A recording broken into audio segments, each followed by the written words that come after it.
Good morning, good morning. Ito magsishare naman ako ng coins na sobrang mahal dahil ito ay isang gawa sa silver. Ito ay kakaiba, napakalaki. Siya nga pala, bago tayo magsimula, huwag niyong kalimutan mag-subscribe or like para lagi tayong updated sa susunod kong video. Maraming salamat. Ito guys, talagang kahit saan dalhin, pwede mo siyang may binta agad-agad dahil ito ay isang gawa sa silver. Ito sinishare ko lang sa inyo, baka sakaling mayroon kayo. Pwede kayong magbenta, pwede kumin lang kayo. Kung malapit lang kayo dito sa Sol, Pangasinan, pwede ko kayong puntahan. At pwede rin kayong pumunta dito sa pisto ko. Ito guys, basta genuine ang mga hawak nyo, ayun po ating hindi tinatanggihan. Lalo pagkakaiba o error man siya o gawa sa bronze, basta 17th century o 18th century, yun po ay ating binibili.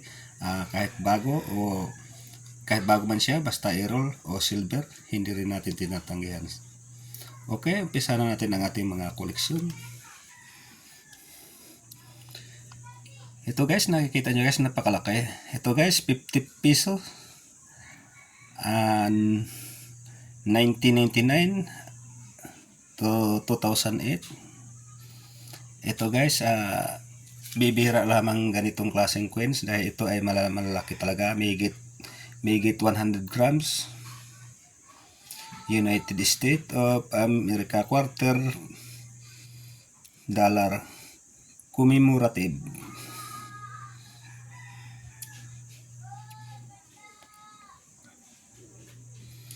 US statehood quarter commemorative $50. 1999 to 2008. Ito guys, pure silver. May nakasulat sa baba na 9999 fine silver. Sa bandang baba may nakasulat 1/4 pound. Nandito lahat yung nakasulat, yung mga bibigatin na mga sinaunang presidente ng United States.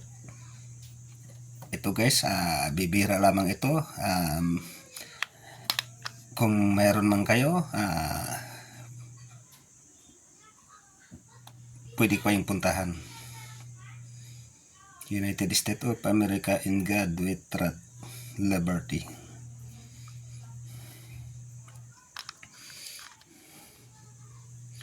Ayong kagandahan dito guys, talagang props siya, props. Kaya may presyo talaga. Ito guys, sa presyong silver pa lang, may higit 10,000 pataas. Yun po ay presyong silver lang. 10,000 pataas dahil mataas ang kalidad ng silver nito. Tayo guys, legit tayo, hindi tayo nagsisinungaling, sinasabi natin ang totoo. Ito guys, matataas ang karte ito, kaya kung sa presyong kilo ng silver, nagkakahalaga ito ng 10,000 pataas. Pero ganitong klaseng coins guys na napakaganda, props, ito hindi lang 10,000 ito sa mga kolektor, napakataas ang value nito. Dahil ito ay bibira lamang kinukolekta talaga ng mga kolektor. Ito guys, Washington 1999 to 2008, 50 centavos US Statehood quarter commemorative. Nakikita nyo guys, genuine talaga lahat ng mga bigatin na sinaunang presidente ng United States. Nandito nilalagay nila lahat.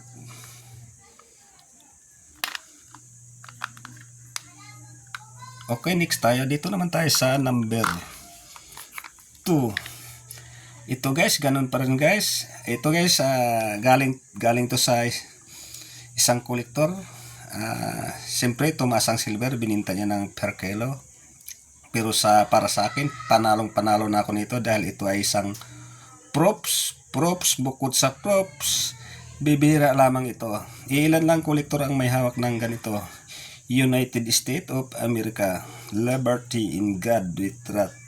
Ito guys, sa pagkaalam ko guys, 113 grams.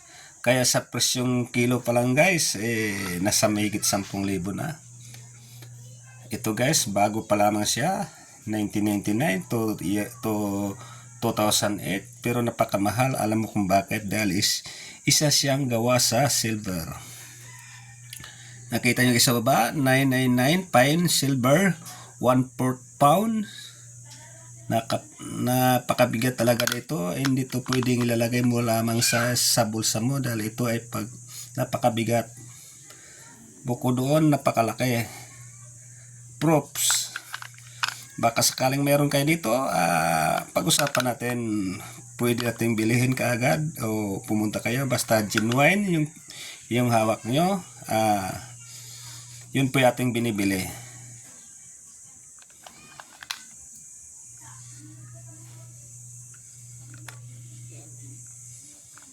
Dahil ako ay naghanap ako ng ganitong klaseng coins. Basta genuine. Huwag nyo lang akong dalhan ng piki dahil dito ilan ang taong nagdala sa akin ng piki. Talagang yun po ay hindi natin kinukuha. Basta genuine. Sa mga kolektor, alam naman sa isang tingin lang at sa bukod kailangan kiluhin. Kailangan suriin ang maigi dahil alam niyo sa ngayon maraming mga tao na gumagawa ng hindi maganda.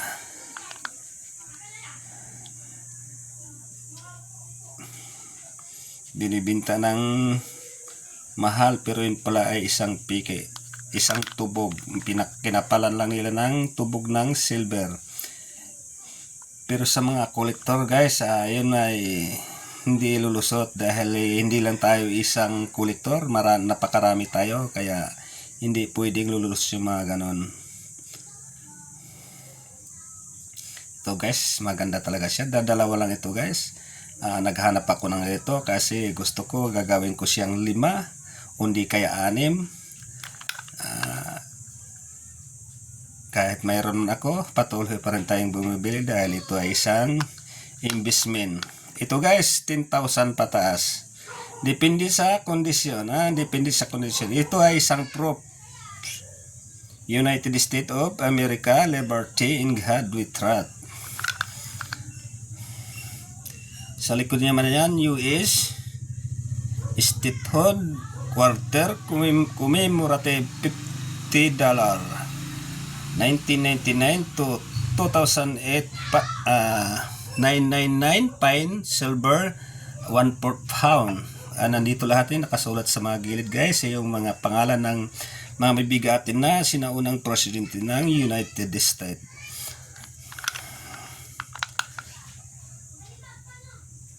Okay, maraming salamat. Natapos na rin nating video. Shout out sa Luzon, Visayas, Mindanao. Mabuhay tayong lahat.